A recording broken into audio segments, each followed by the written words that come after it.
Vocês sabiam que Pedro entrou na casa de um gentio? E ainda mais, ele sentou à mesa com eles e participou da refeição, comeu com eles.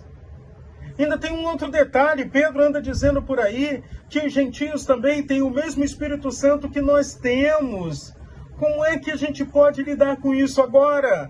Vamos convocar Pedro para dar satisfação do fato que aconteceu. Vamos convocar uma assembleia, convoque os obreiros, chame todos os membros, cadê a liderança? Vamos discutir sobre isso, porque isso não pode ficar desse jeito, não pode ficar assim. Nós estamos no primeiro século. A ordem de Jesus foi Jerusalém, toda a Judéia, Samaria e os confins da terra. E agora quebramos a última barreira que precisava, que era alcançar os não-judeus, os gentios. Pedro vai à casa de Cornélio. Pedro prega na casa de Cornélio. Pedro ouve a mensagem de Deus no seu coração para proclamar a mensagem do Senhor aos não-judeus. E agora, quando ele volta a Jerusalém, a igreja o convoca para que ele possa apresentar um resumo, apresentar o relatório do que aconteceu, para que dali para frente a igreja tome algumas decisões e observe alguns princípios. Então, lá em Atos capítulo 11, versículos de 1 a 7, diz assim: chegou ao conhecimento dos apóstolos e dos irmãos que estavam na Judéia, que também os gentios haviam recebido a palavra de Deus. Quando Pedro voltou para Jerusalém, os que eram da circuncisão começaram a questioná-lo, dizendo: você entrou na casa de homens incircunciso e comeu com eles? Então Pedro passou a fazer-lhe uma exposição por ordem, dizendo: eu estava na cidade de Jope, orando. Num êxtase tive uma visão, em que observei descer um objeto como se fosse um grande lençol, baixado do céu pelas quatro pontas e vindo até perto de mim.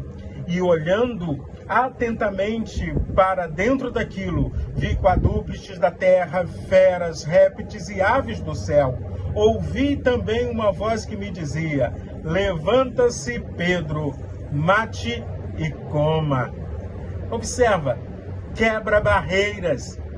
Você agora não está mais debaixo da lei, você está debaixo da graça de Deus. E debaixo da graça de Deus, a lei já não tem mais domínio sobre a sua vida. Agora nós estamos caminhando pela graça, obedecendo às ordens do Senhor Jesus. Afinal de contas, a distinção no padrão alimentar entre judeus e não-judeus era muito grande. E havia todo um ritual quando se tocava em algo que era imundo. Agora, Pedro aprende, vai lá na casa de um gentio, na casa de Cornélio, e prega a palavra de Deus para ele. No capítulo 11 ainda, do versículo 15 ao versículo 17, Pedro continua dizendo: quando comecei a falar, o Espírito Santo caiu sobre eles, como também sobre nós no princípio. Então me lembrei da palavra do Senhor quando disse: João, na verdade, batizou com água, mas vocês serão batizados com o Espírito Santo. Pois, se Deus deu a eles o mesmo dom que tinha dado a nós quando cremos no Senhor Jesus, quem era eu para que pudesse resistir a Deus? Não vamos deixar que os nossos preconceitos estejam resistindo ao Senhor. Vamos ser instrumento nas mãos de Deus, fazendo diferença como igreja do Senhor. Ainda no capítulo 11, nós tomamos conhecimento de uma grande fome na Judéia. E quando tem essa grande fome na Judéia, os irmãos de Antioquia fazem uma coleta, fazem uma oferta para ajudar os irmãos que estão na Judéia. A igreja que saiu fugida de Jerusalém Agora é uma igreja corajosa, proclamando a palavra de Deus, a judeus e não judeus, a gregos, e a igreja está avançando. No capítulo 11, versículo 21, o texto bíblico diz que a mão do Senhor estava com eles, e muitos que creram se converteram ao Senhor.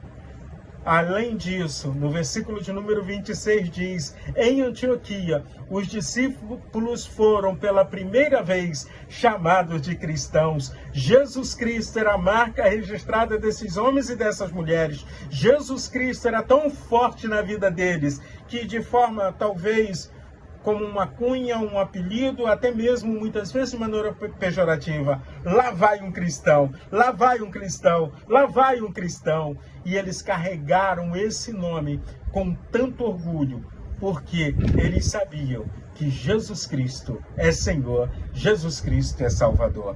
Agora, todas as barreiras já foram quebradas, mas precisamos continuar avançando. Jerusalém, toda a Judéia, Samaria e os confins da terra é a nossa missão. Vamos continuar proclamando a palavra. Eu moro no Brasil, o evangelho chegou aqui. Por quê? Porque pessoas continuaram pregando, pessoas continuaram testemunhando da vontade de Deus, e nós precisamos continuar avançando, obedecendo a ordem do Mestre, que é Jesus. Cristãos, vivamos esse nome com autoridade, no poder do Espírito Santo, com a autoridade do nome de Jesus. Deus abençoe o seu dia.